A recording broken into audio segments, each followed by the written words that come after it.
like that. You know, by the time you start doing that, you are killing the spirit of voters. And let me tell you something. We have to, I don't think the average politician realizes that we have a national project. And that national project is Nigeria. And how do we install our electoral reforms? How do we come up with a good electoral reform that will have the confidence of the average Nigerian voter? I think that is the Nigerian project.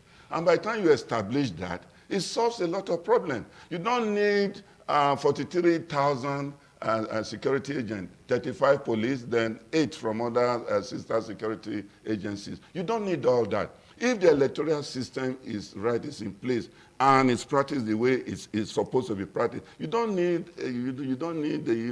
a crowd of security agents. And security agents, by the way, are they also doing the work they are supposed to do? So all this, so that is why in our first segment today, I advocated a very strong electoral reform. Because if you have a very strong electoral, it will check all the, like electronic voting, it will check all these problems. You don't need a barrage of police, military and all that to be in an electoral system. It's unfortunate they are supposed to be there in view of the circumstance we find ourselves. It's unfortunate that they are there, but INEC have to sit down and do its own work properly. Well, it's also unfortunate too because just as you are a professor, so we have a professor as the chairman of INEC. And sometimes you want to take the research you just spoke about. I don't know about that. That you do in your laboratory or in the classroom. You want to bring it into what we do politically. Exactly. But again, don't it also, don't you see the perspective that maybe it's different from the way you see it in classroom? Because this you are talking about election that is going to take place in various units. Exactly. We have 192 wards. Yes. We have 5,419 units. That's a huge number. And so substantially you could be given some soft landing for the performance so far to INEC. I don't know if your perspectives are different. Yes, well, I want to align myself with what he said. Everything he said there is in order. That is the situation on ground. The process of electing leaders ordinarily supposed to be a Nigerian project, our project, my project, your project. Yes. You cannot have a country that is doing very well without, first of all, nipping it in the bud on the way leaders have been selected. So the electoral process that brings leaders to power need to be perfect or almost perfect. Near perfection. Yes. So that at the end of the day, the people that they are producing should be the people actually wanted to represent them. And so no nation can make a meaningful development without an effective electoral process. We copied the presidential system of government from the United States of America.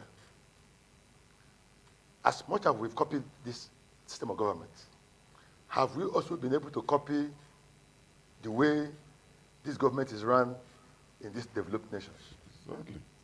But don't forget the political cultures are different. I agree with you. For instance, United Arab Emirates, and there's always a subculture to following a political culture. The UAE, so, looking at that. Yes, the UAE, for instance, they run a kind of a monarchical system of government. It suits their religion, and they're developing. Exactly. So if we feel that we are not competent enough to run a presidential system of government, which we adopt under government, where we can achieve our goals economically and otherwise. Now, we have been making one mistake every year, that is using ad hoc staffs. INEC have been using ad hoc staff since the inception of the presidential system of government. Nigeria is very, very rich. What will it cost to get some permanent staffs in INEC that they continue to reform about the process of electing officials? Won't that affect the budget? Or you're talking about part-time the money that staff? Is being stolen because we don't do elections every day. The money that is being stolen on a daily basis by some officials in government can restructure INEC. But how workable is that? How workable is that? Because it's the same people you will still employ and also put into the system. So what stops you from adequately training people that will be as ad hoc staff, I think, to nip the situation involved? Yeah. The fact remains that every year we hire e-coppers. And some of these e-coppers don't even know where to sell. And so when you say a particular unit that couldn't be assessed, then sometimes it is a logistic problem. Because the people that are going to do that job may not be very familiar with that terrain. But if there are some workers on ground who knows the terrain of Edo State, they can always know where the polling unit is. So the idea of I think you may be wrong. You may be wrong in that, because what is expected of them, for a point of correction, what is expected of them is, as SPOs or as POs, a day or two before the election, they go to locate their units and their wards. We are saying something. So it's not a matter of them not knowing it, that on the day of election, they are not able to locate it. But there could be logistical issues. Yes, so don't forget, they have to use vehicles to navigate their way through to the polling units. That may also be having some setback in terms of malfunctioning. That shortcoming is coming from INEC. Don't also forget, there is some riverine areas. Elections are equally being held. And it behoves on INEC to ensure that the necessary boats are put in place. Exactly. The necessary life jackets are put in place, so that these workers can afford to assess the area of their duties. And so having said that, so we can't be making the same mistake every year. So there is need for the government in power to ensure that it don't just appoint somebody to head the organization. You should be able to appoint a man who has a vision of what he wants to do, who have ideas of what you want to do, who have a goal of what you want to achieve. And it's not enough to go and sit down in Abuja as an ex-chairman. Just like you said, every day we keep having problems when even the man who is there has a very big title to his name. So that is not enough at all. Okay. So if the country must move forward, there is need, like my brother said, to capture the electoral reforms, and ensure that those reforms are the kind of reforms that can turn a new chapter of INEC, that can turn a new page of INEC for a credible and a viable election that is very, very eligible. So it's not sufficient to wear a big title when you cannot defend that title. Okay. So we should learn from the countries where we copy this electoral process. Right now in the US, election is going on. Right now in the US, the campaigns are going on. And the government is listening to every person, and the electoral body is doing everything they can to ensure that there's a hitch-free election by November. Much is expected from INEC, Dr. Kunle. Much is expected from INEC, and a situation where the electoral umpire seems not to be giving its best, although he's giving his best according to his perception, but the best seems not to be good enough. What do you say as a way out of it to cure this challenge we've been faced with? Because we still have situations where even beavers still malfunction in some places. In this era, there should be, without delay, replacement of these beavers and let the voting process continue. Well, the common saying is that to whom much is given, much is expected. And INEC is always giving so much. No president has ever cut a dime out of their budgets. So their problem cannot be financed because they're adequately funded. Okay. Now, what is annoying or what is pitiable is that every time INEC lives its life in a circle, it doesn't break out of it. INEC has become quite predictable. These are the same problems we have been facing since 1999, that the beavers machine breaks down, materials don't arrive at polling stations in time, personnel don't turn up, ballot boxes are snatched. None of this is new to us. Okay, but exactly.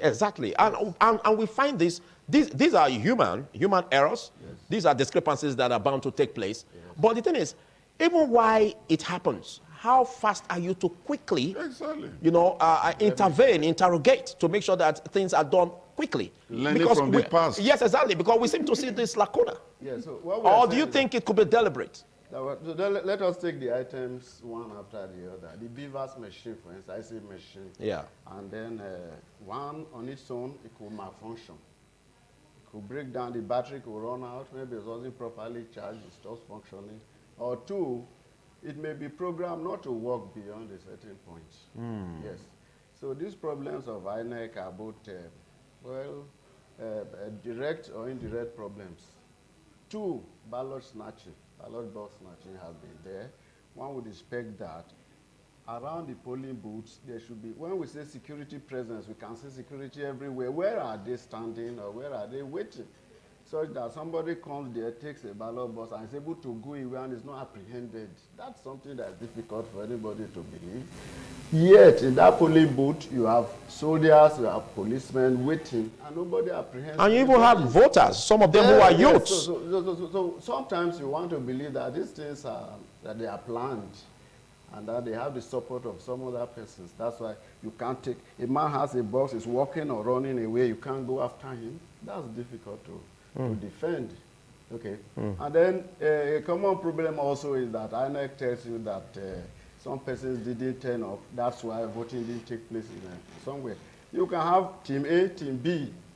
See, if team A does not turn up that morning because they use their core members, and somewhere the defense is that way, they may not be used to data. That's not true, because they put core members close to where they stay. Exactly. So you know your place. So if for any reason you are not able to turn up, there should be some other person who should take your role that day.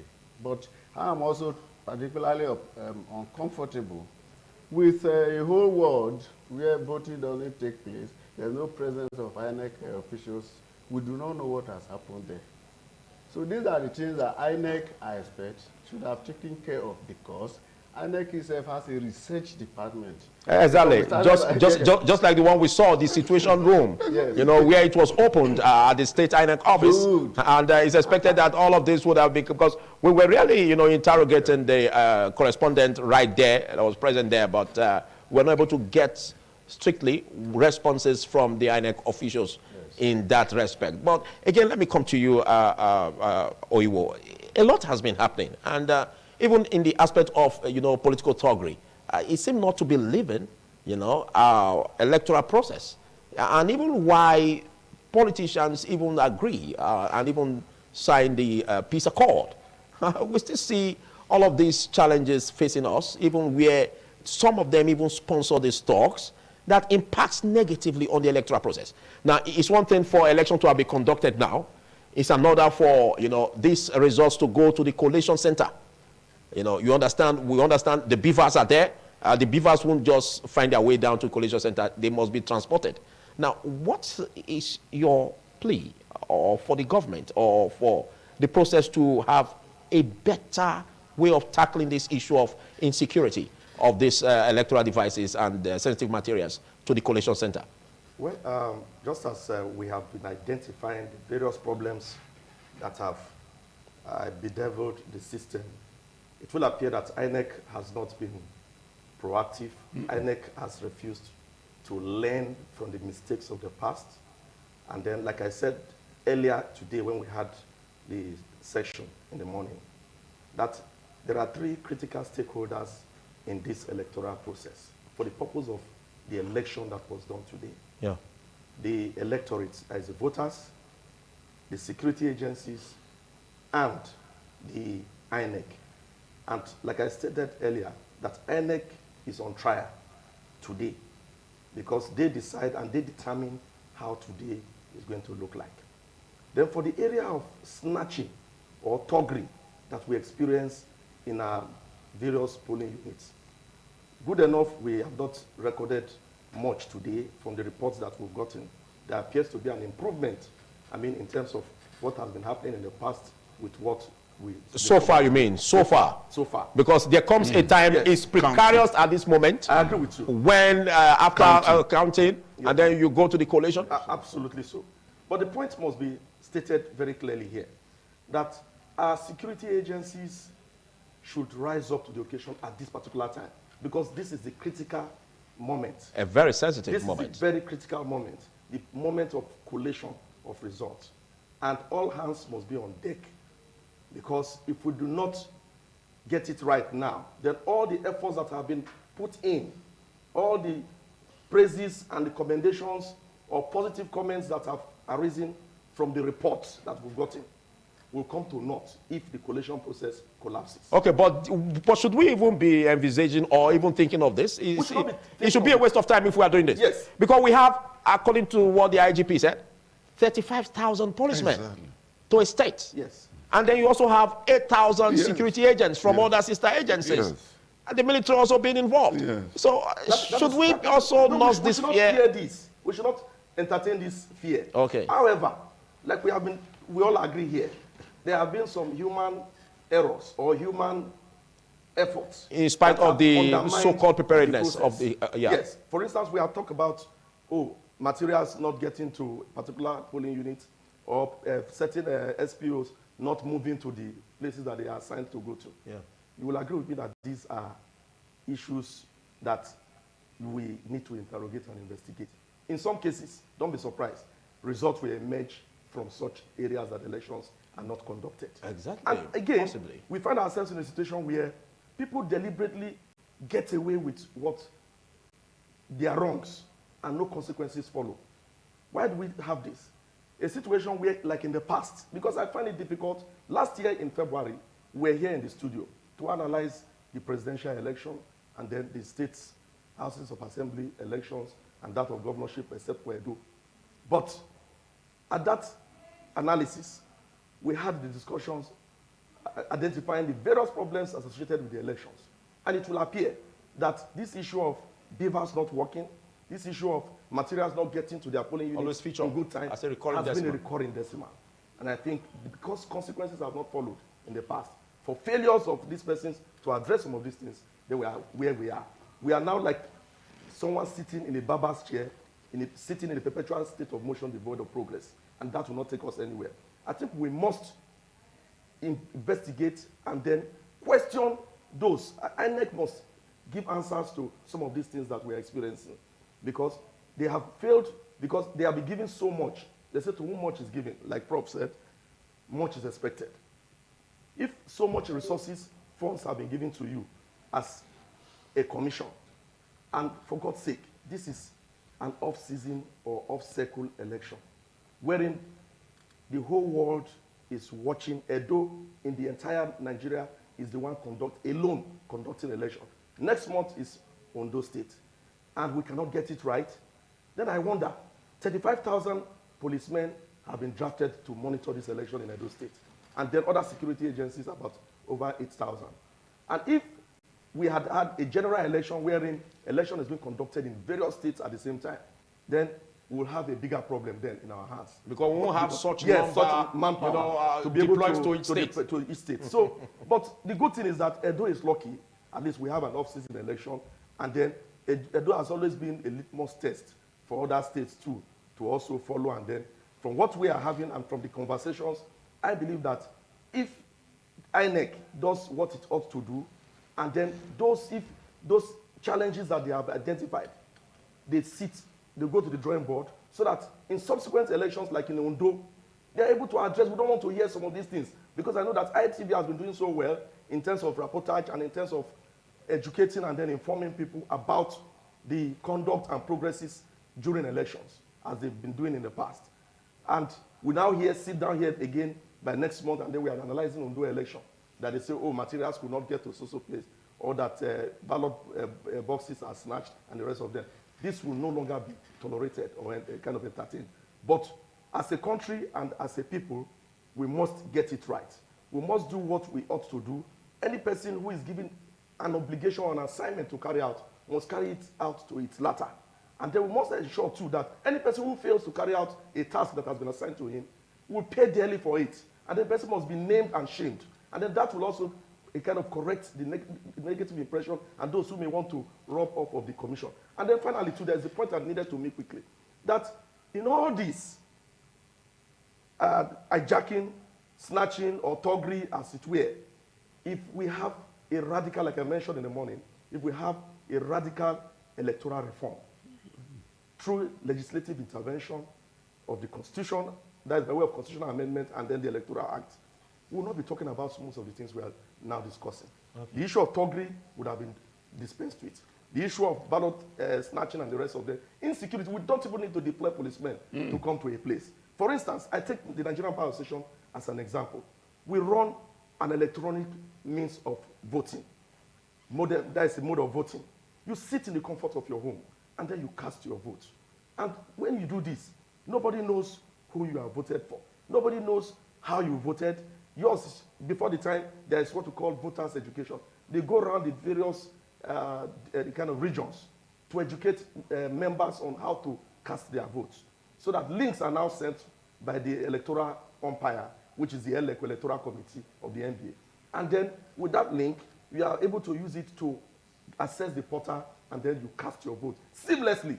Policemen do not need to leave Uyo to come to Edo State to come and monitor elections. Soldiers do not need to leave the comforts of their zones. In fact, they should find their way to Sambisa Forest to go and decimate all those terrorists that are there, rather than come to spend their time here. And I must commend Edo people. So far from what we have listened, from the reports we have gotten, yes, there has been, it's been progress. It's been better off. We've not heard of any case of killing or shooting or as it were. But, and Nigerians and then Edolites are better off, and then they appear to be a kind of a bit mature and advanced, I mean, in terms of exercising their franchise this time around. And I do hope too, and I believe, that whoever loses in this election knows that he has lost well and should congratulate and appreciate the other person. And whoever wins should also extend the olive branch to others so that we together will consider ourselves as one big family. Thank you very much, Pius Oyewo. And let's look at what you said critically, where you made mention of your branch or your professional body, Nigerian Bar NBA. Association, Yeah, but don't forget that your professional body is just a body, a professional body. And but this involves a national or a state budget.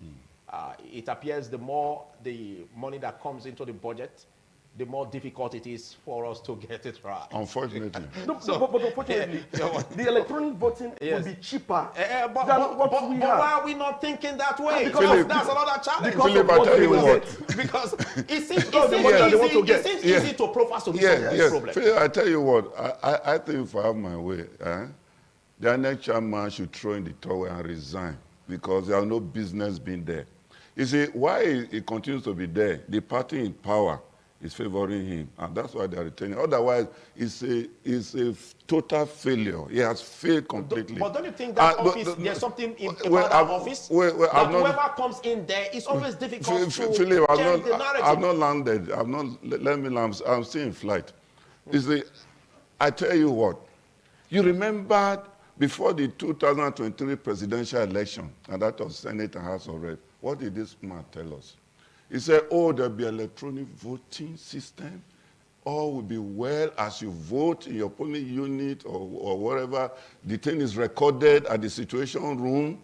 And at the end of the day, the whole thing will be collated. Nobody has access to that situational room, and everything will be done perfectly. He briefed member of the Senate and House of Reps now, and we other Nigerians who will say, oh, it appears the Messiah has come. It appears there will be no problem in the next presidential election. But what happened when the real day came? The masquerade danced naked, the market square. When the same election, the same beavers machine were used for the election, what happened that day? Oh, the presidential election had glitches.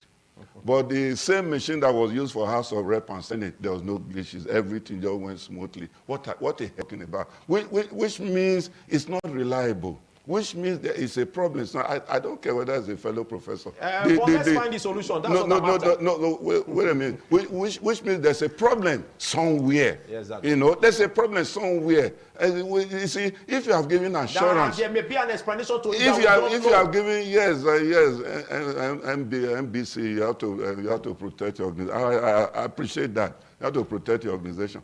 But the truth of the matter is that this man has failed Nigeria consistently, because the 2023 presidential, we were all happy that, oh, Nigeria, hooray, Nigeria is now born again in terms of our electoral process and all that. He came up with all sorts of possible things. And when it now matters most, the same man now turn around and say, well, And the electoral voting system was not approved by law. It's not in our law books. He was just saying it. He just assuming that all will be well, and eventually the thing failed. So what are we talking about? So the problem rests with INEC. Okay. Security agents are just to come and give support to INEC. But the main issue, the umpire, the real umpire of our electoral system is INEC. But don't forget, it's not the INEC official that will protect. And not until we get the votes. It's the security agent. Yes. We are talking about the aspect where after voting, we have collation. And that again is a very precarious moment. Yes. So are you saying that? Yes. But who put these things in place? Security agents? But who put these things in place? More of the blame or bulk of the responsibility is in the hands of the INEC electoral umpire to protect. But the buck stops on the table. Who put these things in place? It's INEC. But how do we the security agents are only invited to come ahead. How do we secure this? How do we secure what? How do we secure the votes? How we secure the votes? Like in collation centers, for instance. Yes. We need security agents. Yeah, we need them. But what we are saying, the electoral umpire is not the IG. Yeah, but what we are saying, the electoral umpire is not the IG. You have to do your homework first. I tell you what, if a Nigerian voted electronically, all right, you need less security. Okay. Why? Yes, you need far less security. If they voted electronically, you need because the thing, as you just like your phone now, as you vote, the thing is recorded in the situation room. So tomorrow, nobody can argue. You don't need to carry papers, result sheets, and start saying, hey, the thing was altered, and this is not the correct result sheet, because the original results, right from the various polling units, is already recorded in the situational room. So and that is why within that period, that's why in that 2023 election, PDP also set up its own situational room. Okay, and that's what they use in arguing in court. That this is the result that was uploaded in our situational room. But it was in big variance with that of INEC. So something is wrong, my brother. Okay. Yes. Until that man lives there, the problem will continue. Thank you. Electronic voting would have been the way forward if we really want to really make a change. What's your thought in that, Banebo? My thought in that is that is perfectly correct. It is perfectly correct. Okay, but why is it difficult? Why is it difficult? Because why do we have to wait for years? I'm coming. Don't also forget. Test the process and continue to make mistakes before we electronic voting. Solutions. Electronic voting is the only way out. Don't also forget that there are also laws governing the action of INEC. There are laws that governs the actions of INEC. Don't also forget that when you feel dissatisfied, you go to court. Don't also forget that judiciary has also a role to play in all of this. Unfortunately, Nigeria is behaving as if that we have a spare country somewhere. So that when we destroy this place, we jump to the new country. What a plan B. That's true. It was quite unfortunate. This is why we're not discussing at the risk of repeating myself. Quite unfortunate that during the presidential election, we were informed by an institution in this country that INEC is not bound by their guidelines. Exactly. And their rules. We were also informed by a very high authority that the 1999 Constitution as amended is not binding on a candidate that did not meet up with the requirements of that Constitution. Where do we go from here? And so, it's not enough. Any election you do in the 21st century Nigeria now, without electronics, the society has left the analog age. We are now in scientific age, and the whole world is moving forward. Now, another thing again I want to say is that the political class don't appear to have the next generation in mind. What makes a leader? That a leader must be focused to the extent that he knows that he's not working for himself. He's working for the next generation. We are fathers of young children. What becomes the future of those children? Like I said earlier this morning, that some of us who are already 60 years may not have any other active years to stay. Highest next 10 years, we may be quitting gradually. If you stay more than 70 years, it's by God's grace. The Nigerian politicians are living as if they will stay for 120 years. What kind of future are we building for the next generation? So the only way countries survive is for countries to have a stronger institution. The institutions should be stronger than the individuals. But unfortunately in Africa, the individuals appear to be stronger than the institutions. And I told you last time I discussed with you on Law and You, I told that law, according to analysis, is like a cobweb, too strong for the weak and too weak for the strong. Exactly. That was how analysis defined law. That law is a system that is very, very strong, but it's too strong for the weak, but too weak for the strong. So INEC, as it were, appear to have that definition. And so politics in Nigeria has turned to a mafia affair, wherein the strongest wins the election, not the rules of the game, not the guidelines, not the electoral laws, not even your constitution.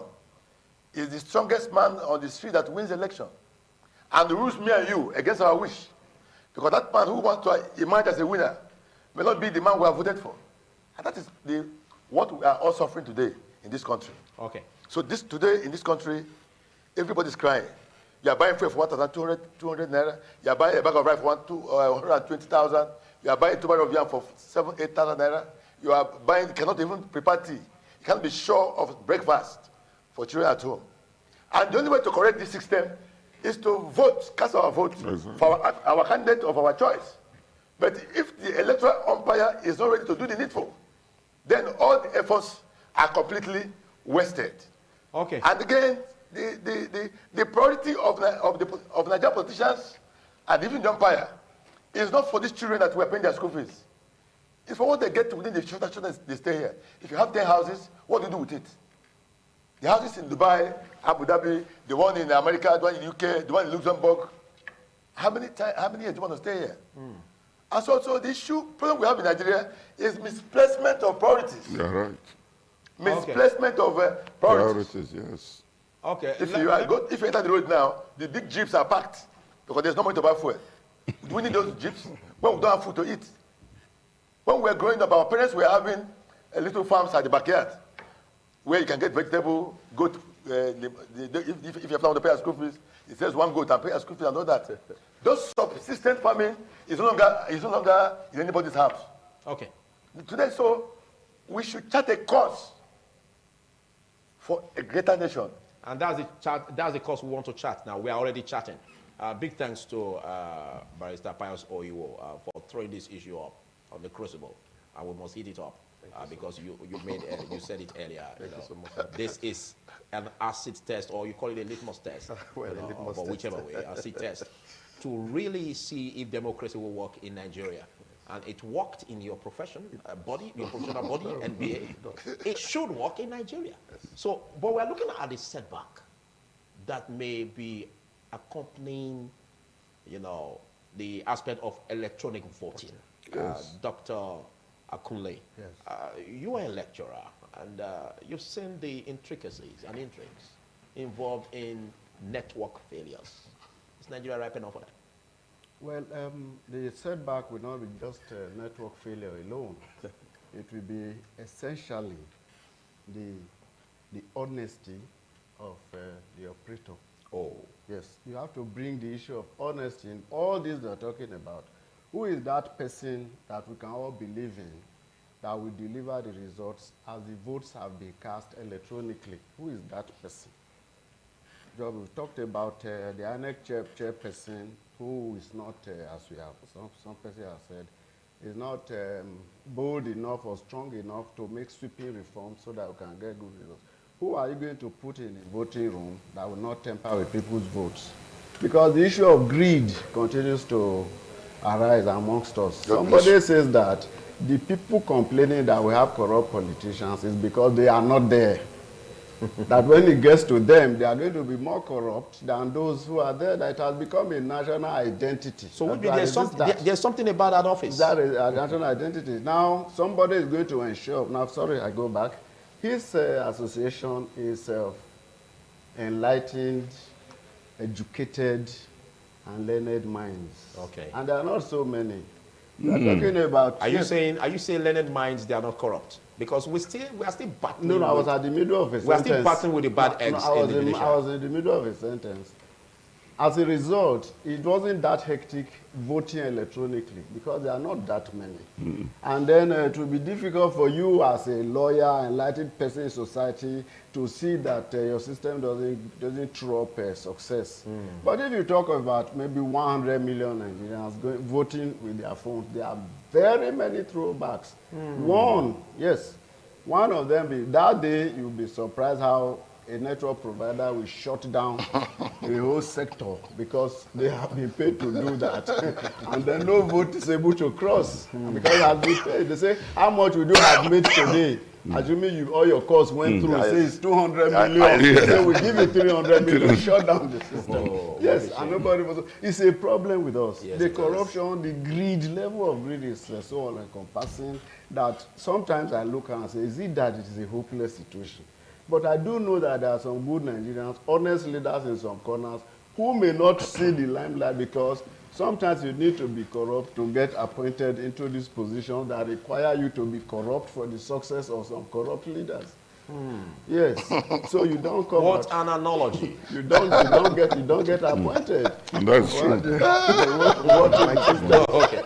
Okay, take the ball from there.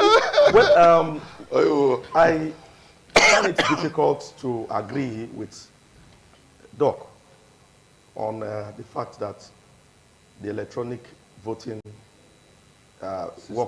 system worked successfully with the NBA because we are not much. Now, granted that, yes, even like the NBA too, we had complaints of the electronic voting, notwithstanding. Okay. But it is better managed and resolvable than what we have in our general elections, which we are facing, like the one we are conducting today. And what do I mean by this? Electronic voting can be hacked. There's no doubt about it. Exactly. Yes, people have complained in the past that, oh, look, even in the NBA election, the people raised issues that, look, it was, the process was compromised, a kind of. But we can get it right. In our country, Nigeria, today, if we truly want to get it right. And if we want to deal with the corrupt element, yes. Because that's exactly what we've been saying. Now, the corrupt element is the challenge. Yes, and this is the approach. Because there's something so beautiful about that office because it's so attractive. Very well. This is the approach that we can follow. Let me first of all take it from where my brother Mbanefo talked about. Legislative intervention. I have always clamored or advocated for legislative intervention. Okay. If our laws are amended to capture that, look, this is what the way and manner the voting pattern should be, INEC will have no choice but to follow suit. Certainly. 2, now we want to get someone or a platform or a company that will run the project. We do it also in the NBA, like the electronic voting system. They call for bid, and people indicate, companies, both local and foreign, indicate their intention to manage the platform. Meanwhile, that has not rubbed off of the functions of the commission, like the electoral committee, like in the NBA. Then the INEC, like in the Federal Republic of Nigeria, conducting an election. Theirs is to invite the leaders of the political parties and stakeholders. Particularly, these are leaders, the peace ambassadors, like Bishop Kuka, General Abdulsalami Abubakar, and the rest of them, whom we, to a large extent, see as persons with proven integrity. Cardinal John Onayekon, and the rest of them, Cardinal Okoje, and so many of them should be around, and then at least to a large extent Nigerians respect these persons because of their pedigree, and then because of the fact that they mean so well for this nation. Then they are part of identifying a platform that would organize an election, an electronic platform for us. Mind you, an electronic voting platform is still subject to audit. Subject to audit. So it is not a kind of a process that it's open-ended. I mean, something that, oh, because you have engaged the electronic voting platform, that the INEC chairman can compromise it and then person can just do it. And it is subject to an audit. And that audit report is something that if you are not satisfied, you go and test it, you come for an audit, and then you can use it to fight your cases in the tribunal. Now, let us be honest with ourselves. The present system that we run as a country is too expensive. Right from the political parties. I bet you. You've said a lot, yes. and I want to interrogate what you said earlier. Yes. You know, exactly what we're saying. Yes. Yeah, how do we tackle the corrupt elements in each of these? Because you made mention of the laws. It's beautiful to say. Yes. You just make laws, we have and laws. Then you look for a model that will implement this law. And all those things. The politicians who are the lawmakers know basically well that if it works, I can't really generalize. It may not maybe favor them. some of them. Yeah, it may not favor them. So they wouldn't want to be a party of what could be inimical to their return to the business of political, office. But why don't we? Is that not a challenge? Why don't we make how the do we tackle that? First of all, where we are today, we weren't here 10 years ago. Okay. At least what we experience today is better off than what we experienced 10 years ago. So we can continue to interrogate it something, and then to make sure that they do it. Yes, mind you, we have a lot of civil rights organizations. We have better people like you as pressure groups. Will continue to speak. Okay. And then the politicians will hear. Not too long ago, we experienced the End Bad Governance protest. And then before then, we had the End SARS protest. So gradually we are evolving, and then we'll get there. But just like what we are saying, yes. Because it's possible by now they are already announcing this course of each political party, and of course we want to see this course tally. Yes. With at the point of collation, because that's where litigation. That's where electronic voting is the answer. Brother, the point I'm making, and we must take it very seriously, is that we do not even need people to be standing on a queue if we devise that electronic voting pattern.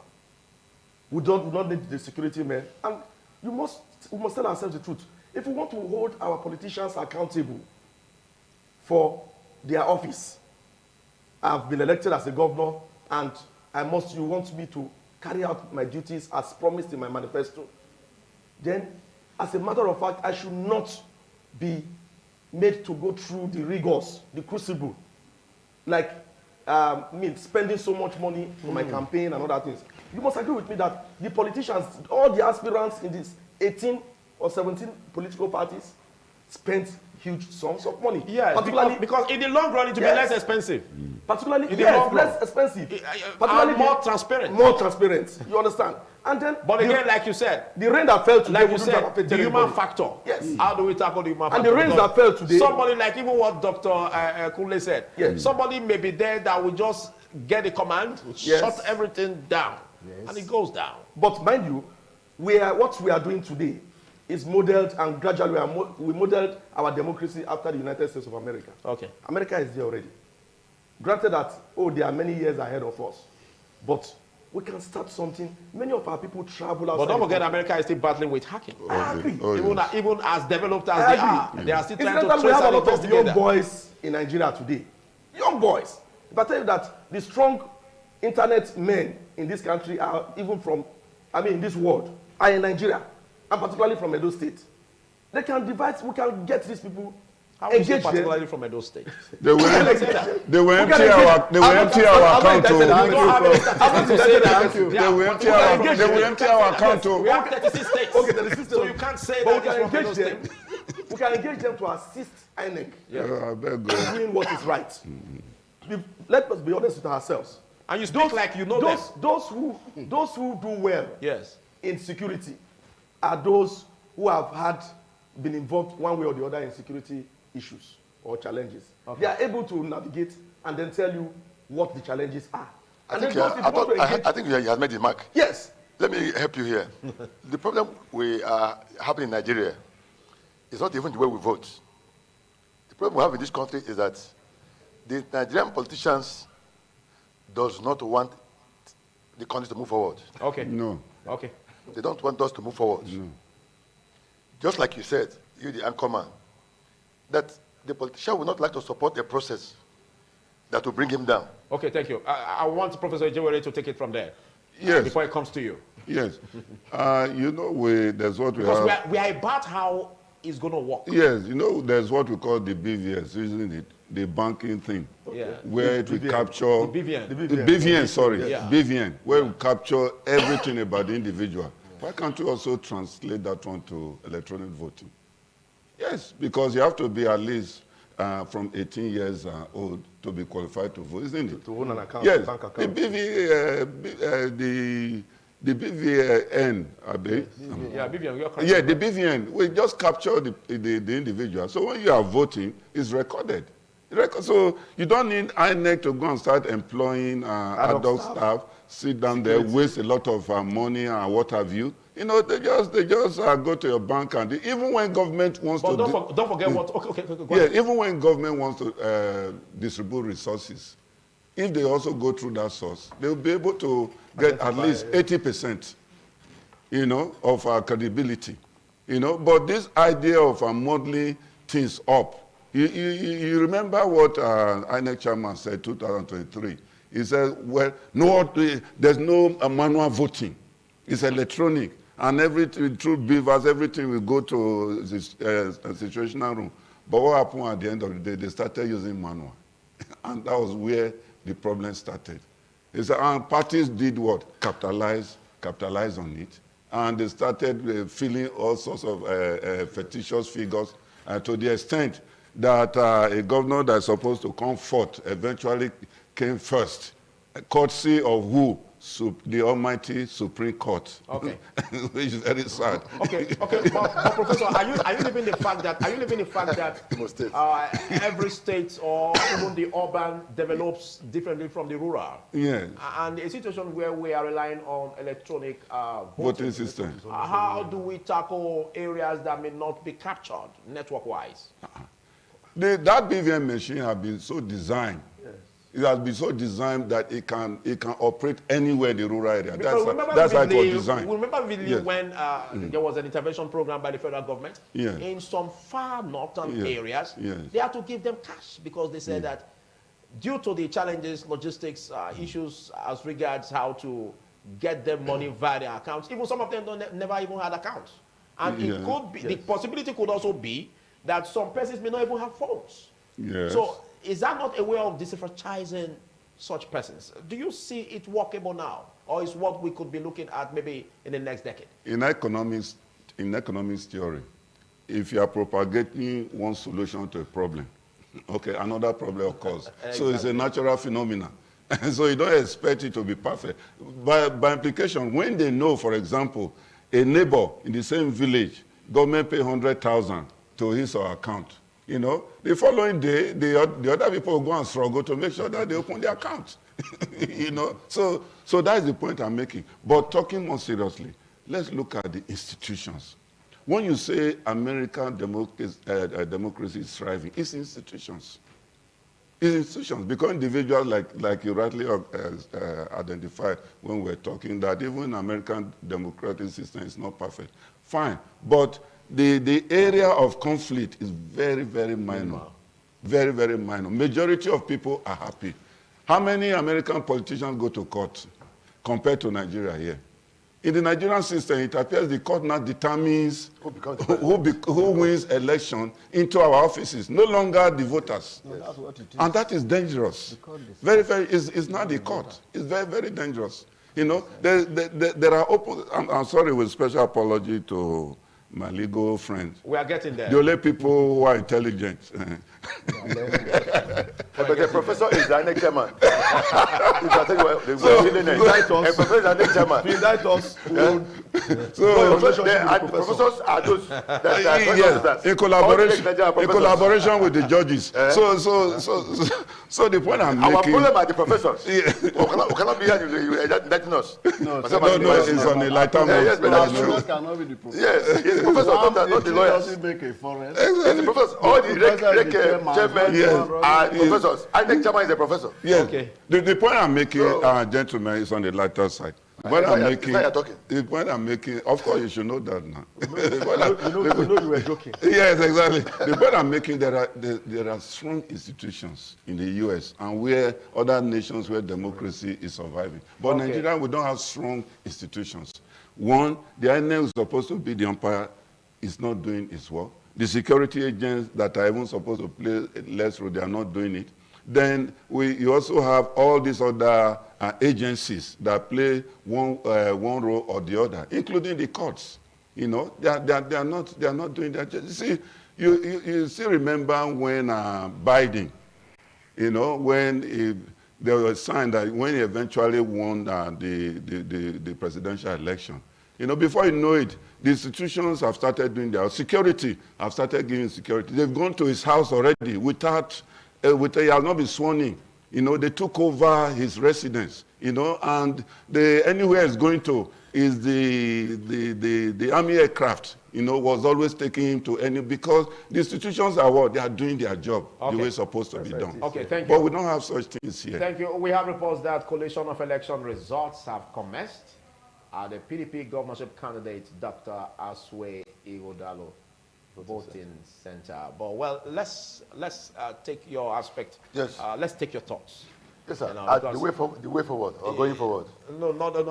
We are still interrogating the process. Okay. Let's take your thoughts on what could be done in the area of tackling issues of security or insecurity at collation centers, because we know basically that's the role of security agents to make sure that is beefed up, because we have issues where even in some places in other states where election took place, collation centers were the receiving end of violence, and we wouldn't want a repeat of that. So what's your urge? Yeah, like my little friend said earlier, you know, that if INEC has an electronic way of transferring results. Oh, okay, still on that. Yes, that could have been solved. That could have solved this problem. Okay, but at present we don't have so it. So if you ask every returning officer to send his results, even through his phone, to the collation center, you don't need, you know, before the dog will come to carry the box, he has already transmitted. Okay. So, but the truth of the matter remains this, is that as much as we are talking about INEC, we need an INEC that is independent. Even though their name sounds independent, we need an INEC that is truly independent. And so if you have you know, an electoral body that is being controlled by some forces, it becomes difficult to get a positive result from that particular body because they're not completely in charge of themselves. 1, 2, going forward, that we need to look at our legislations, like the lawyer said before now, that from the time the Supreme Court gave judgment on the last presidential election, what steps did the legislators take to look at the gray areas that the Supreme Court mentioned, whether they were in order or not in order? In the issue of guidelines of INEC, have our legislators look at it and say whether INEC is bound by their guidelines? Then if you look at the Electoral Act, the areas that were having issues, have the legislators in Abuja, they were distributing multi-million-naira vehicles, but have they looked at it that time to now say, okay, now let us see what can be done before the next, all these elections that we are holding now. From that time till now, nothing has been done about these laws. And if the case is going to court, the judge is bound by what the law says. Okay, I'll come back to you. Going forward. Okay. So the only way out of this is through electronic capturing of this result. Now, as we speak, collation of election results have commenced at the PDP governorship candidate, Dr. Aswe Igodalo voting center. And being that, as it is, it means that there should be more prudence and more eyes on the ball to make sure that nothing happens. Because we talk about situation reports. You know. Just before he that of the before state election. He takes off. He made a comment before. He talked about Kuka. He talked about Absalom Abubakar. He talked about Bishop Onekan and Okoji. Okay. If we cannot get trust the professors who are handling the case of INEC, we can look for people like this and ask them about INEC for us. How many professors? Is there only one? That we're having issues. You're picking on the professors. Okay, so we just want to believe that as this goes on, there will be a very people of integrity. People think have integrity. Just as we have this one cannot be bribed by we the also want political to have parties. it in other centers where the results will be confirmed. But let's have your thoughts on this, Doctor. Okay, I want to prefer the bi-modal system of voting, not electronic, not all hard copy as it is. It's a simple process. And I know that the powers that be know about it, but they have deliberately left it out because they want to continue to manipulate the elections. Okay, open ballot When you say system. bimodal vote now system of voting, we already have the beavers. Yeah. The beavers machine, Okay, can also which captures, be served, it can also captures serve the, as yeah, it captures the voter, Yeah. ensures that that is the right person who has come to vote. Should also serve as a voting pad. When you are captured, it's given to you. You vote there on your page, and it's captured. It rolls on. The next person comes. They know this possibility, Okay. but it will all be too smooth. okay, but don't forget transmission at the point of transmission. You transmit all that is there. Yes. You transmit all that is there. It's Yes, simple there way won't out. there won't be any shutdown. Not one. No No, bleach? sorry. No, bleach? that's a different one. That's Exactly. I'm saying that because people here are canvassing for full electronic voting. Yeah. Maybe you have a phone, you sit in your house and vote from there, which is full of its own problems. You don't seem to support that for It- now. it's, We're not ripe yeah, enough for now. Yes, because their association is a highly literate association. You need to talk also about literacy. Yeah. I say, oh, my son, please come have me to vote. You know, I'm not educated. I want to vote for Party C. But your son doesn't think that's where he should be voting. Something could happen. And, yes, so he punches a different... And give you the edited version. That's right. So you have lacunas everywhere. But I think that the Beavers machine will serve better as an electronic voting device and also a data capturing machine to ensure better results. But the powers that be always ensure that these things don't work out so easily so they can manipulate them. Okay. Yes. The originator of this issue being thrown into the crucible seems not to be satisfied. What do you want to clear? Well, the Clear point it I in need 1 to minute. clear very quickly is that electronic voting is fantastic. Yes. It will also capture and accommodate the diasporan voter. I realize that 3 of the 3 main or leading candidates in Edo governorship election, Aso Ighodaro, this man, Monday Okpewolo, and then Olumide Akpata, all traveled abroad to sensitize voters, particularly our indigenes abroad. Now, if we introduce electronic voting, it will also accommodate these persons voting from where they are to be part of the Edo project. And that will be good and better for us.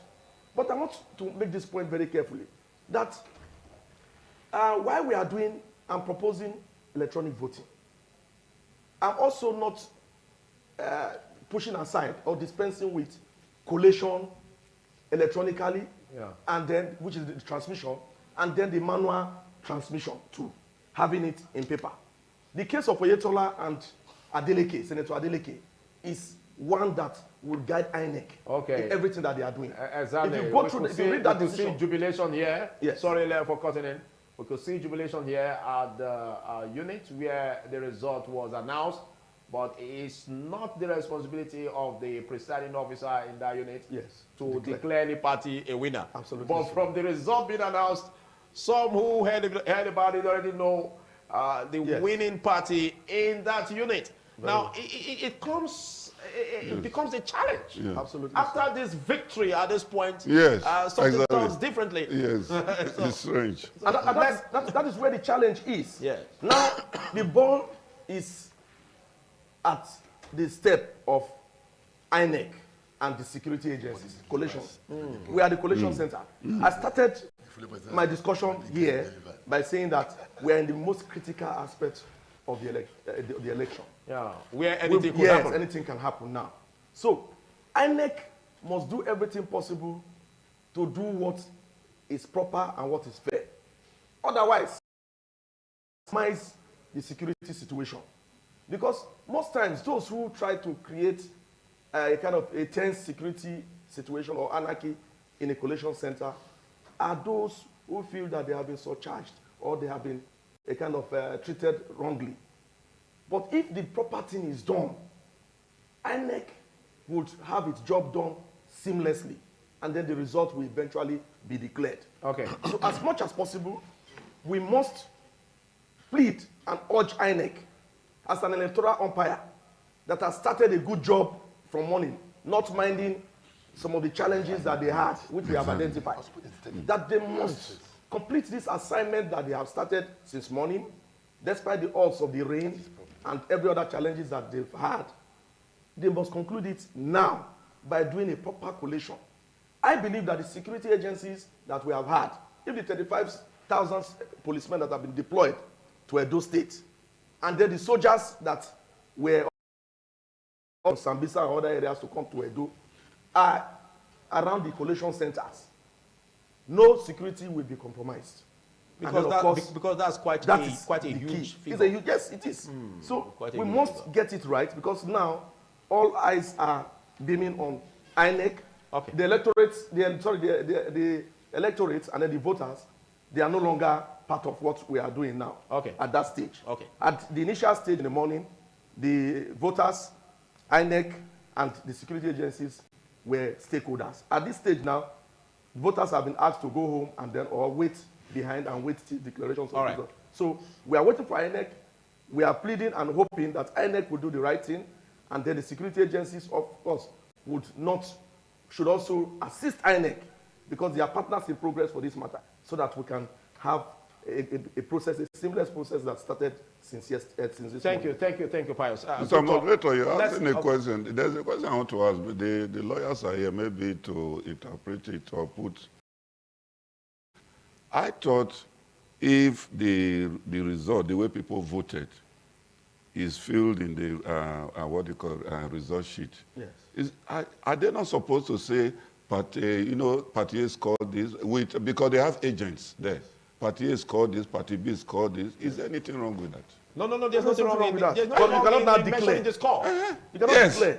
There's nothing wrong in mentioning the score. Exactly. But you cannot declare. But you cannot declare. But from mentioning the score, the voters there will know the party that won. See, Pastor, see, Father, have you not declared it directly? No, it's not declaration. No, you are even respected, or you are required to paste that result. Yes, exactly. Exactly. Yes. So what do you call that? It's a declaration. Is a declaration. No, ECHA is the result sheet. The result sheet. Yes. EC64 is the one that you publish, that you paste on the wall. Which must tally with. Yes. From It's a declaration. No. Because the people will be sure. It's not a declaration. No, the use of where? In that unit. That's what I'm saying. Forget, we have many units. Yes, in that unit. So that's where problem comes in. In that unit, that's what I'm saying. But in our unit, he won. In the other unit, he won. So it happens that way. So it is not the responsibility of the POs to declare any party the winner in that unit. They can only declare the scores, write out the scores, or publish it and paste it on the walls in that unit. At the end of the day, what have they succeeded in doing? They have not declared any party the winner, because you can't make a winner from a unit. No, we know We that. have several But units. the result of that unit is declared. There is no way you can declare a party a winner of a unit. You can't be a winner of a unit. What it is. You can only win the general poll. Sir, let me even educate a prof with great respect. Okay. A declaration has its language Yes. by the authority vested in it. Yes. As Okay. Mr. Sosu haven't scored the highest number of votes. Exactly. This election That one is clear. has been returned as duly elected and whatever. And you can't say that. You can't say that. No, I'm aware of that. No, what Prof is saying. Yes, exactly. What Prof is saying. Let me just my friend coming. We're coming there What he's saying. for us to be objective in what we're saying. We are coming there. What Prof is saying is Yes. if that result is pasted in all the words, Yes. the party will know exactly because Yes. the party Whether they are performing or not. The party Yes, has of agents. course. The party has agents. Yes. Yes, all of the course. Yes. all the votes. Yes. So by the time they collect, they Yes. already know whether the candidate has won the election or not. Before declaration. But the problem we have is that most times, despite what the party agents has collected from these words, the returning officer will come and announce. Maybe say something else. No, but don't forget the fact that this is just a unit. It's a unit. You that have seen that in your unit, the scores that were generated produced a party as the winner in your perception, only in that unit. Are you aware of other units? Agents are there. Agents are in the various units. Of course, agents are in various units. At the end of the day, they will sit on the round table and collate. That is exactly where situations are that's the problem. That's the problem. So that's where situations are indicating interest. But for us not to belabor that, let's look at what also concerns us, because we've been giving responsibility to INEC and critiquing them. We'll also be critiquing the security agents and even the office of or the title given to someone as a professor. Use other example. Of which you are a professor. So we are also saying that being tested at the point of the electoral umpire. Let's look at the aspect of vote buying. Because we understand that the EFCC, officials were present in the polling units to make sure that they investigate or they capture this or nip it in the board. But there seemed to be a new technique, because we didn't see much of it happening at the polling units. Although there were also allegations that some parties were doing it, but there seemed to be a new technique that happens maybe prior to the day of election. Like what Dr. Kunle was saying at the early start of the conversations today. What do you think, or how do you think this can be nipped that concerns vote buying and vote selling? Well, I still seriously believe that if there are strong institutions on ground. Because I don't believe that electronic voting can still resolve that. Well, it can. It can. Because if you vote electronically, you don't need to, in the comfort of your house. Do it in my presence before I pay you. In the presence, well, you see, I think, you remember, okay, you did moderator in the first segment. I was saying, I said, the youths of Nigeria, I think the government has not done enough to train them. When I'm talking about human capital development, is very, very poor. Most of our youth, even who have finished universities, finished higher institutions, they don't have a job to do. So consequently, when an opportunity like election comes, their way, they're easily carried away. They're easily carried away. Not all of them will succeed as a Yahoo boy. So but don't forget, this is not just for the youth, so it cuts across. Yes, but it's more common. But it's most common among the youth. There's nobody amongst us here that will collect money. Pass instruction to the youths. They are also involved in it. The age, the elderly, they're supposed to pass instructions to the youth. They're also involved in this vote buying. But it's not predominant among youths.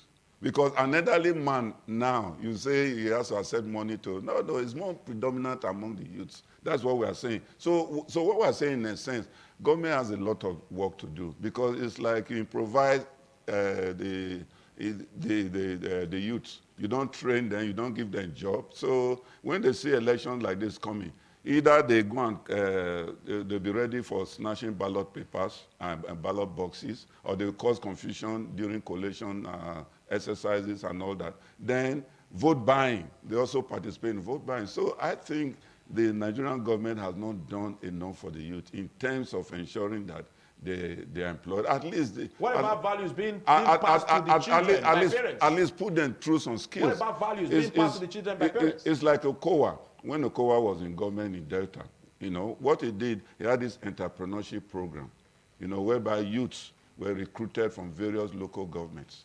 By the time they finish the program, it doesn't stop there. He will buy them equipment.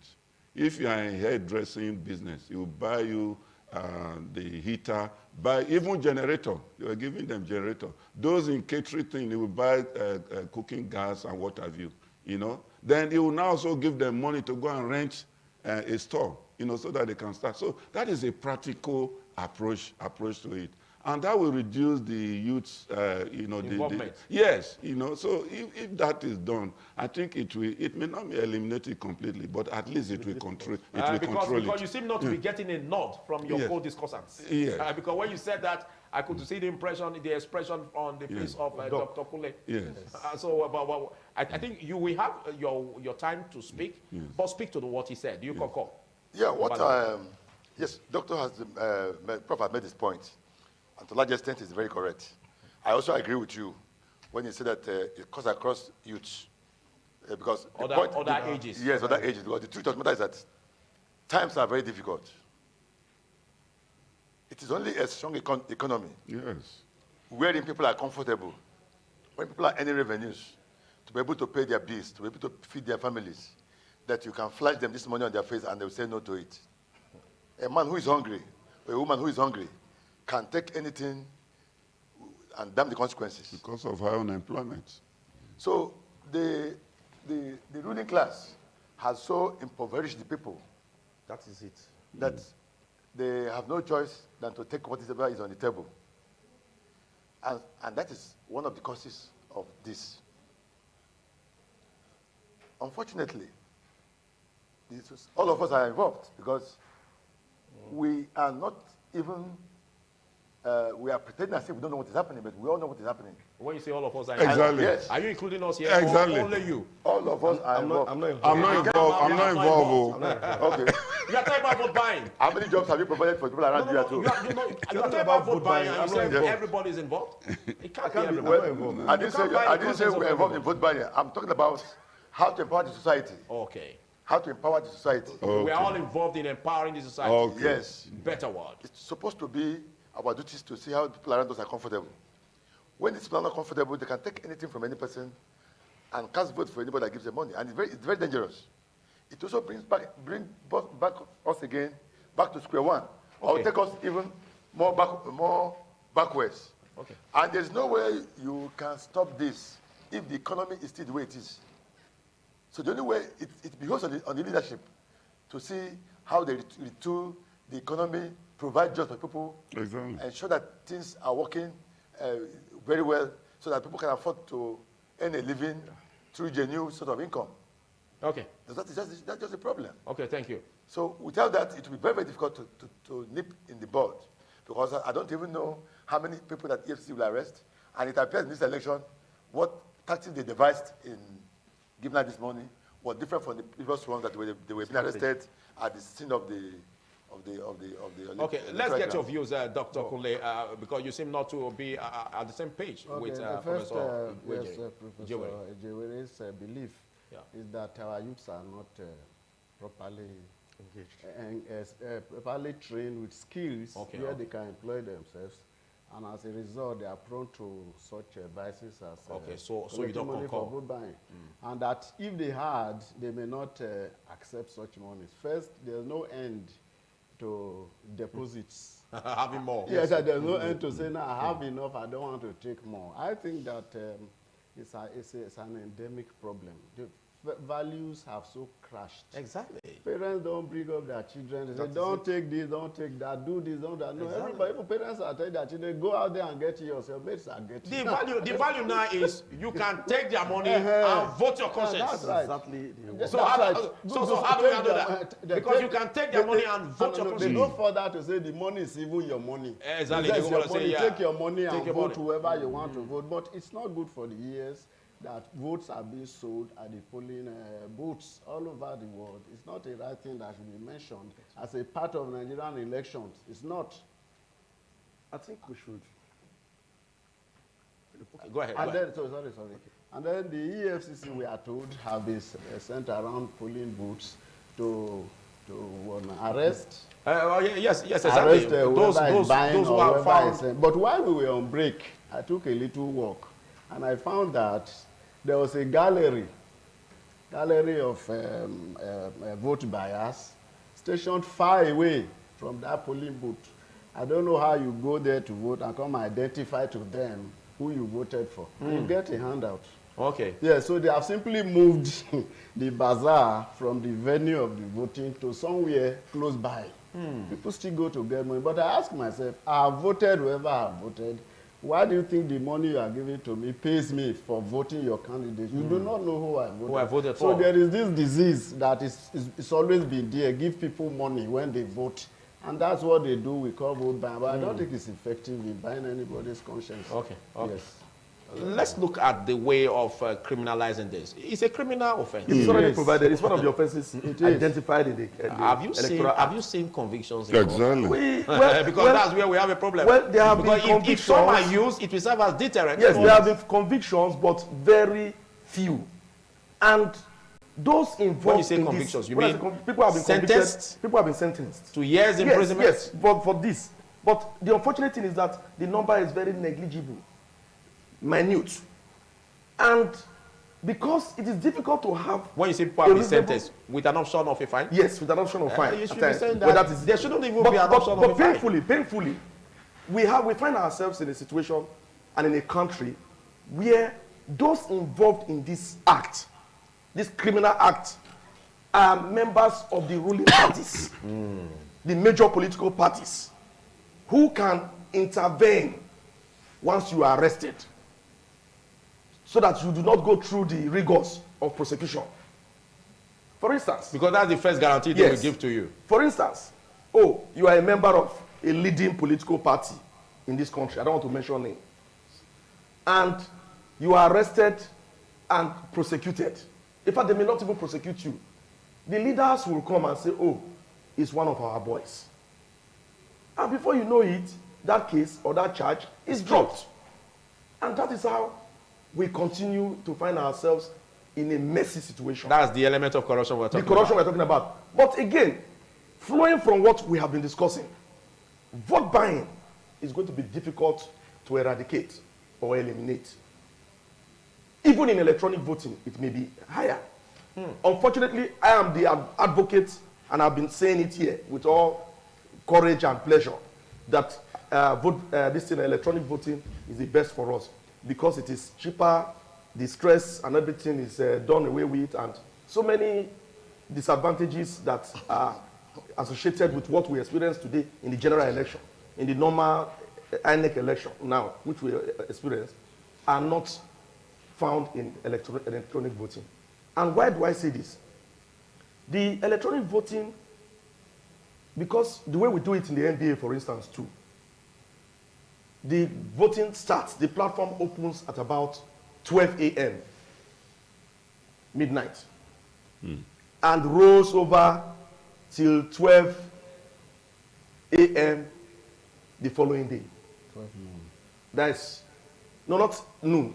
It goes over till midnight again. It's a full day. A 24-hour thing. 24-hour thing. 24 hours. And in between that time, I'm not using the NBA, we are sound enough, we are responsible enough not to engage. In fact, nobody can buy you, But in the larger society, in the, we call it in the general society, secular world, you can imagine that in between this time, somebody can move, carry Ghana must go from house A to house B, and just tell you, I'm coming to your house now.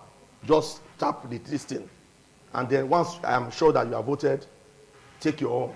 And then I move to another house. That is the only challenge that will be associated with the election, the normal crisis. That is the problem that we believe that we are going to have in electronic voting.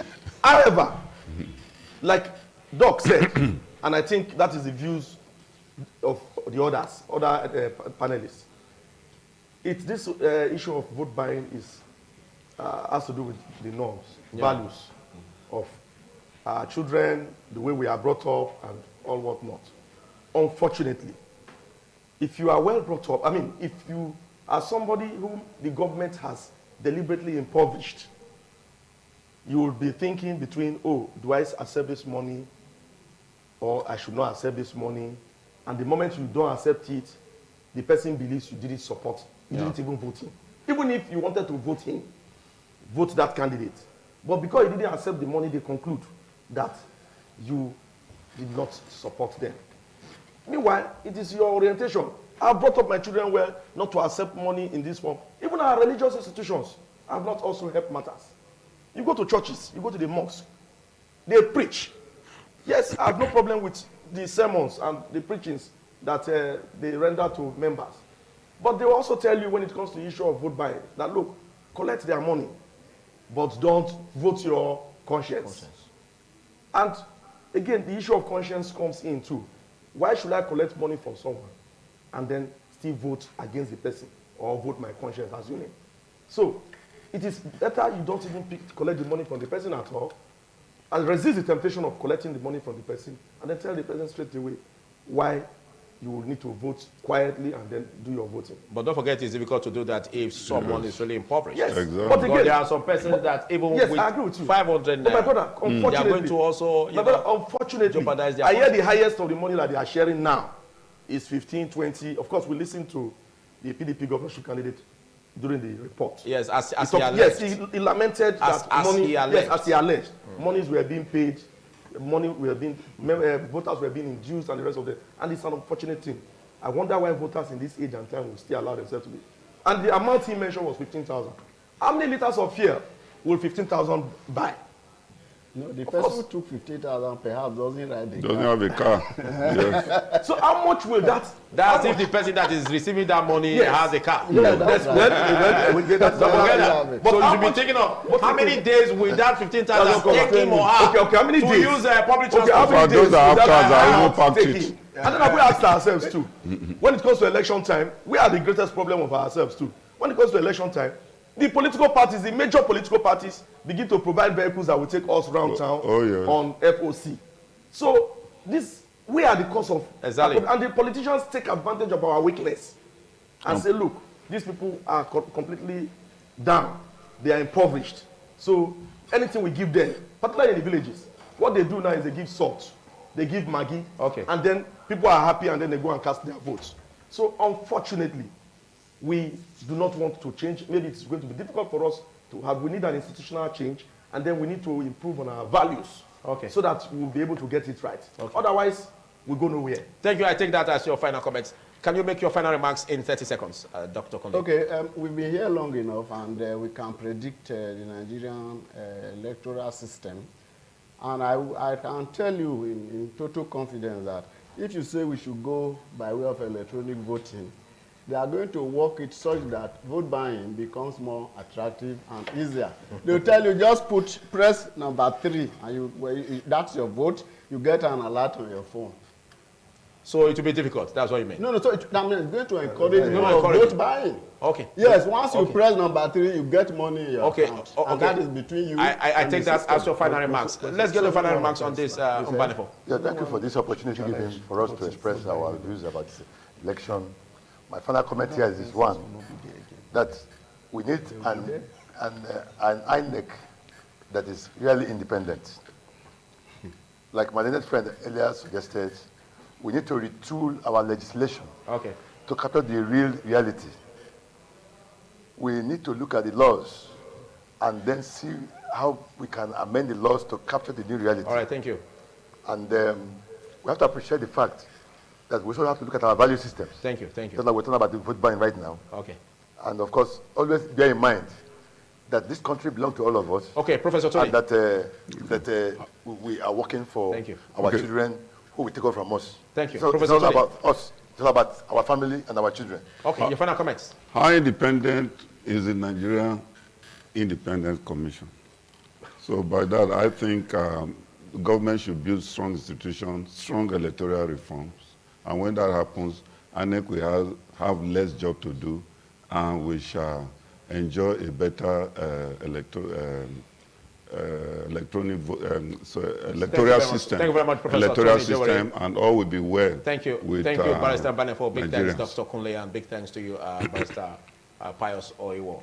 Well, we'll continue to interrogate the process, but just to let you know that any election result you have seen and on any social media is not the authentic. We must wait for the electoral umpire to announce the results, because all other results you see on the social media platforms, they are fake. And so you must ensure you rely only on what is declared by INEC as the electoral umpire. And to also let you know, the presiding officers in every unit, in any unit, is not allowed to declare any party winner. So it's only placing the scores on the walls, on the EC60 form, and not a declaration.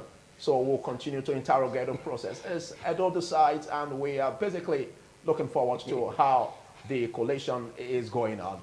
And we're gonna be having that tomorrow, and the studio will be opened. The EDO Decides studio of independent television will be opened tomorrow morning at 7 a.m. for us to continue this. I am Philip Omo Gupon. Very beautiful day ahead of you. Bye for now.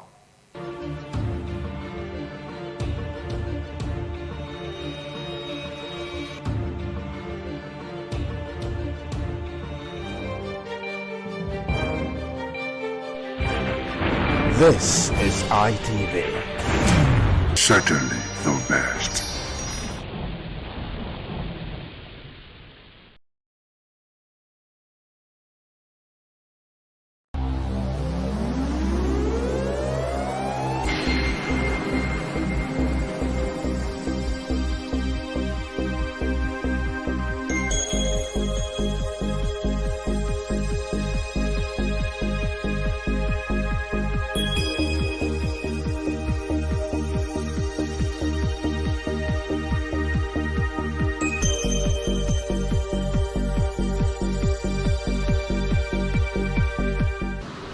Hello people, and welcome to Viewpoint on ITV. I am Caroline Okonji, and today we're going to be talking about something that affects us directly, you and I. Yes, when I talk about something that affects us directly, it's basically what we feel, what we see, and what we can relate with. I am talking about red flags in relationship. Some of those things you can actually see in a man or in a woman, and you say no, it's a no for me. I don't think I can actually cope with this lady. I don't think I can actually cope with this man. And you just sit them and say, no, let me just take a bow. And there are some that might say, okay, this is something I can actually handle. I think I can change him, even though we know that it's very difficult for you to say you can change someone, because change, they say, is a constant thing, but it's a personal decision to make. So that's basically what we're going to be looking at today on Viewpoint. Like I said, red flags in relationship. I am Caroline Okonji once again. Unnecessary anger and keeping malice and being too clingy. You want to always be around him. You are too monitoring. I always advise couples, don't be too suspicious, you know, looking at the man's phone. Maybe the man comes home, you don't know why the man came home by 10 or by 11. Don't always think of the negative aspect. Think of maybe there was something that happened. Sometimes when you now listen to what happened, you'll be shocked that it's not what you thought. Most times, most women, they think it's because the man has gone out with another woman, and the man is being, outlandish. No, just consider the man's point and take the man as you see him. Then trust. When trust is there, when trust is there, you know that whatever he tells you, take it like that. Don't be too suspicious. Don't think that, oh, what he has said is not it. So if these are not in relationship, it's not a good sign at all. And then understand your partner, male or female, understand him, understand her. Because we have had cause to see couples over little thing. I don't want to mention some issues that we usually have with FIDA, because we have so many little things that leads to quarrel, and then you see the woman not willing to let go, and the man also taking it seriously. But that's why I said, when there's real love, the Bible says love covers a multitude of sins. When there's real love, little things like this doesn't matter. So like myself, I don't have time for my husband's phone. I don't. Because I don't want to overthink. Why will I be looking at this? So I have my own, he has his own. Sometimes some women will end up, even if the husband is asleep, even if his finger locking, the woman will go hold the man's finger, and it is really very wrong. Then you now see what you are not supposed to see, and then you get angry, you get jealous, you think that's the end of life. No. So these things are, and then violence. Oh, violence take the highest of all. When you see a man that is violent, please, I think it's better you run away. because some women they have encountered violence in their relationship. They now feel that after the man has married him, or maybe the woman has married him, I feel that the violence will stop. It will not. What you accept in a relationship when you are not married, just know that it will continue, whether from the man's side or from the woman's side. Because I have seen situations where some women can beat their husband more than the women. Some women are stronger than their husbands. Yes, you know, they hardly report, but sometimes when they report, we have seen situations where the women will report, but you see that it's the man that has more than enough teeth bites on his body because of shame, and the men are ashamed that how can I come out and say my wife has been abusing me. And abuse does not have to be physical as well. You know, there can be different kinds of abuses. It can be emotional, it can be psychological, it can be economic. You know, sometimes couples of these days, I think they are not like our parents of those days. When the man doesn't have, it's for you to cover. You're supposed to be a cover to your husband, not the other way around. If he doesn't have, take it and believe him. Because there's a matter we'll be trying to settle. Believe your husband. If you say it doesn't have, take it like that. At least try and make your marriage work. When you're already married, know that if it doesn't have, you say, oh, it has. You want to insist that it has. You want to drive him to do what he doesn't want to do. You want to drive him to go and maybe ritual purposes or join internet fraud. And all these things are not good at all. These are signs and things you need to look out for in a marriage, I say, or even a relationship, to say, oh, I don't think I can go in. When a man beats you once, there's a tendency it's going to continue. And when a woman is the first person in an argument to give you slap as a man, don't think it's joke. So it's also another sign for the man to know that this woman can, as well, after marriage, in fact, do more than that. Because there are some couple when they are quarreling, they destroy everything in their house, and after reconciliation, they bite them. They're not supposed to get to that stage in the relationship. So these are some things that are obvious. Those are obvious, but psychological is hardly obvious. It's like you eat the person, whether the male or female, within. You mock the person, you demean the person. As a husband, no matter if some women, even though you are older than the woman, than your husband, as long as you have agreed to marry that man has become your senior. So don't ever look at it that way, that, oh, you small boy. No, don't ever see your husband as small boy. Somebody that is your head now can no longer be a small boy to you. Likewise, the man, but the man really has problem with such a thing. But women, and then as women, you know, sometimes they just have this sharp mouth. They just have it. It's not that some of them, it's not that they mean it, but they just have it. But it's also good for a woman to know how to curb her words. That's why a principle comes in. You know, be principled, be knowledgeable. You know, in most of these things, because know that when you are in a relationship, the man is already the head, whether you are married or not. So try and respect him. Respect is another aspect. Try and respect. Ensure you respect your husband and then your husband's family, you know, and make sure that you are so loving to your husband that he would not want to go outside or even bring in family external influences. We live in a generation where a lot of persons, as the Bible says, they are lovers of themselves more than the lovers of good things. The truth is that relationship is not a one-way traffic. It's a two-way traffic. It's all about give and take. But when you are in a relationship and there are visible signs that this relationship, there are some warnings, and that is what we may call red flags. Warnings that the person you are in that relationship with has some what I may look at or called manipulative tendencies, spanning between aggressiveness, and uncontrollable emotions. Such red flags need to be taken into cognizance and to avoid adino in the near future, because marriage, most relationship which certainly will culminate in a marriage is a lifelong experience.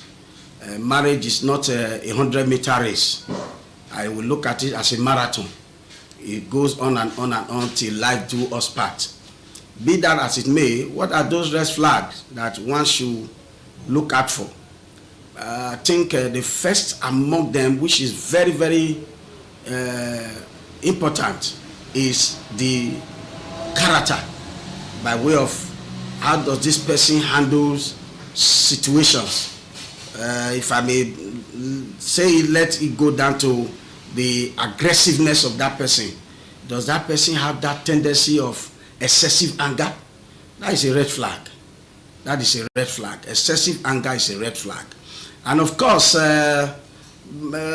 over-possession, being over-possessive of a partner, not respecting the boundaries of that individual, and is another very, very warning sign that that relationship may be heading towards the rock.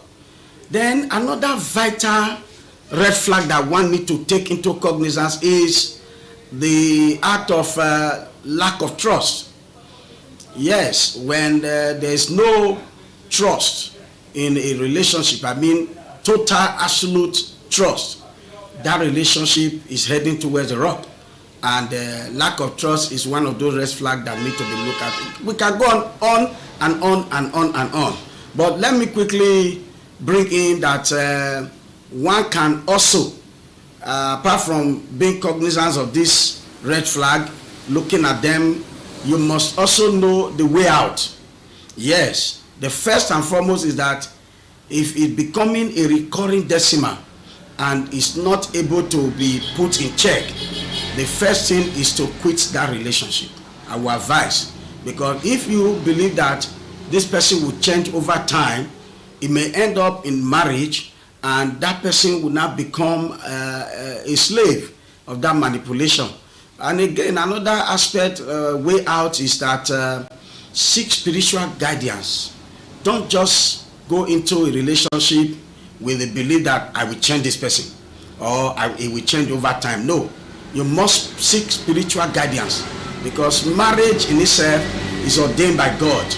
And if anybody is in the relationship that he has the intention that it will end in the marriage, he must be able to seek the right counsel from the spiritual perspective.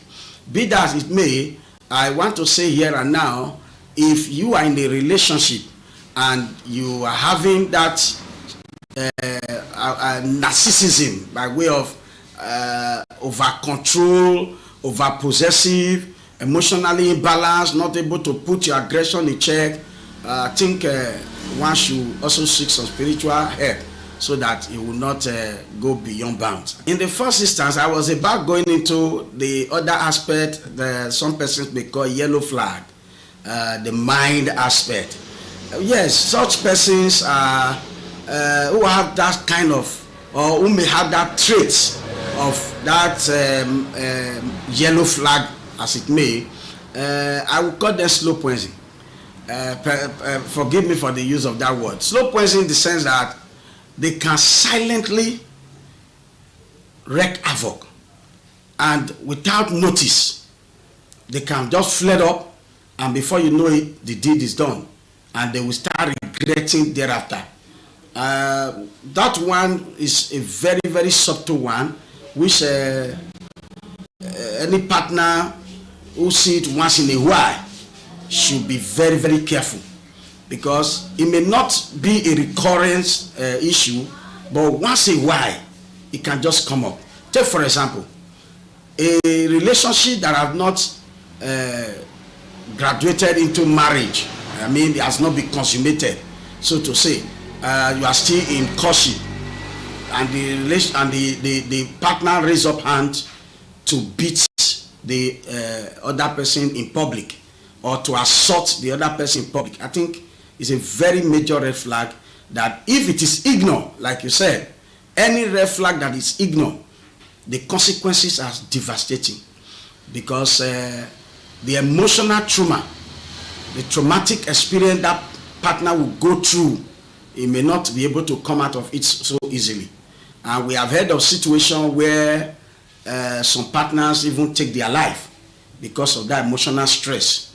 And again, we have heard of situations where the partner killed the other person because of that red flag.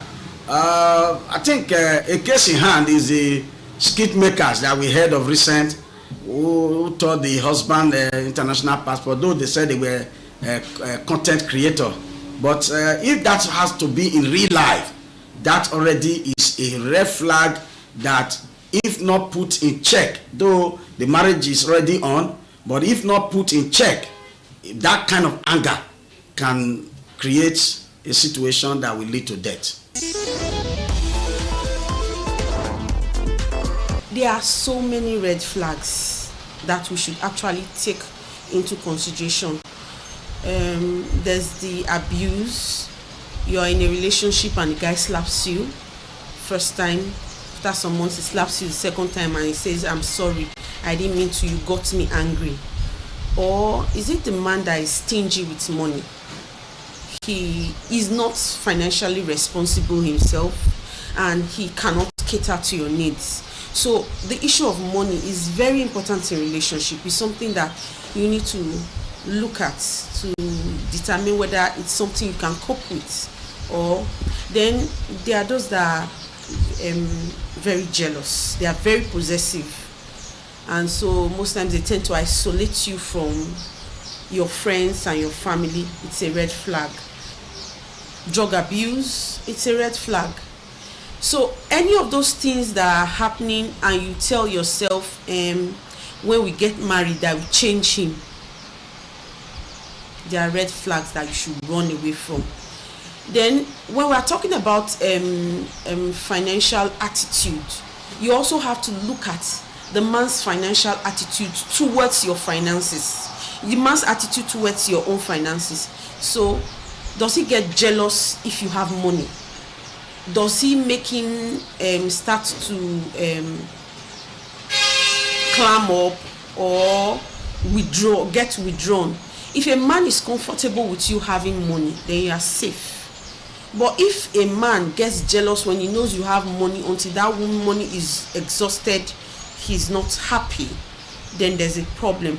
Or if you have money, he says, "Hey, that's your money, I don't need to touch." It's touching him. It's a red flag. You have to also be wary of that. So there are really a lot of things you have to look out for. But any particular thing that you find you're not comfortable with, but you say, "Oh, with time he will change." At that age, he's an adult. You can't be changing him. Whatever needs to be changed ought to have been changed by his mom or his parents before he got to you. Then another thing you should look at is a man that says he's authoritative. He doesn't touch house chores. He doesn't do any house chores. He says, "I'm the man." By the time he does that, you have to be very careful, because at that stage you are dating, it's like that. When you get married, it's definitely going to get worse. It might be okay for one person and it's not okay for another person. So it's really difficult to pinpoint. But abuse is one thing that nobody should have to deal with. So if you are in a relationship and the man slaps you the first time, he slaps you the second time, pause and rethink it.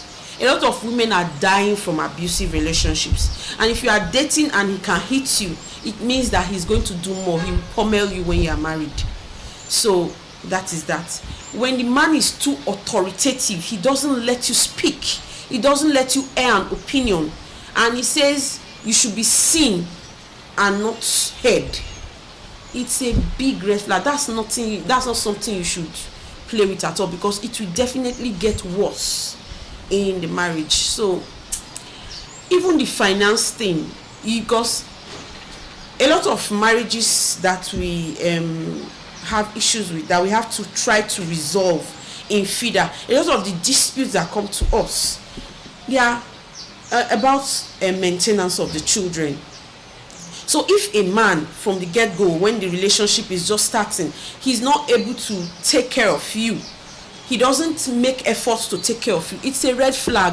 When you get married, you have 1 child, 2 children, 3 children, 4 children, he will not spend his money too. It's the same thing, and you start moving from Peter to Paul, trying to get people to help you take care of your children. And if you are in a situation where he's not comfortable with you making money, it becomes worse, because when you are making efforts to make money, you are coming home, he's collecting the money from you, he's beating you too. It's a disaster. So essentially, I think, you see, for some people, some men may not be comfortable giving you money, but when you have your own money, they are comfortable. You understand? They don't trouble you. If you have money and you are giving them, they are okay with it. In such situation, they can work with you so long as you have money. That's easier. You just know that yes, you work hard and you can have a peaceful home. But when it doesn't like you having money, making money, it's a disaster and abuse. Historically, the word guided principle, people into relationship, of marriage or not, has to do with integrity, hard work, and prosperity. Integrity in the sense that what is the quality of a man, the family background, his prospects of becoming a human being, not necessarily the monetary consideration at that level, because his relationships are going to last forever. But that was traditional philosophy. That was why in our days, you have girls having said, this is my proposal. They look at you. Is he in the school? Is he going to be somebody? And everybody is happy about it. That was traditional considerations. So also girls, look at the girl. What is the background, the family background? Is she the girl that can work well with my mother, that can follow her to cook? Does she know how to cook? But that was the traditional issues. But today things have changed. Everything is monetized. Girls no longer interested in who you are going to be. What do you have now? That is why you see most of the girls fall into this 419 trips and Yahoo. All in the name of money. Even their parents want money. So times have changed. But by and large, I still believe the quality a girl or a man should look for in each other is that of integrity, hard work, and prosperity of becoming a great person later in life. Not necessarily the monetary consideration. I think by and large, if you allow that to guide you, your relationship will be happy, harmonious, and it will last. But if it depends on monetary gain, just now the money expire. That's why there's that popular music, money go, woman go. It's a give and take issue. You must be able to accommodate your opponent and buy the ideas of your opponent also. Take advice from each other, because it's a relationship which you must be guided seriously. You must be able to concede some certain things. Please, I don't like this, okay, I'm sorry. Simple sorry, and that's all. So if you want your wife to be a house girl, then the relationship will collapse. And if the woman wants the man to be a house boy, washing napkin, but I don't know napkin these days anymore. But there's nothing wrong with that. Like me, every morning I boil the water. Before they wake up, I'm taking my tea by 5, reading my papers. And before they wake up, the water for me to take tea and bath, I boil it for them. It doesn't matter. There's nothing wrong with that. I get home, on the way I see yam on the right by. I see potatoes, I buy. That is my idea about relationship, so that you can protect it for the sake of the upswings. Because if it's destroyed, the whole structure is destroyed. In the absence of a woman and a man living together, what kind of children will you bring up? They will be distorted. I think it must be people should 50-50 idea, but woman should submit to the husband. Also, the husband should respect the woman. That's my idea about it.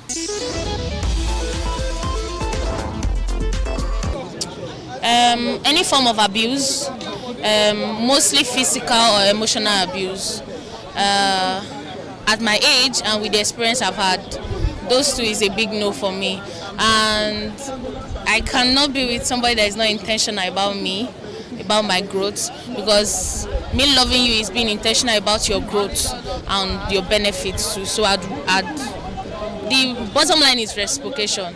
So if you don't reciprocate, I hands off.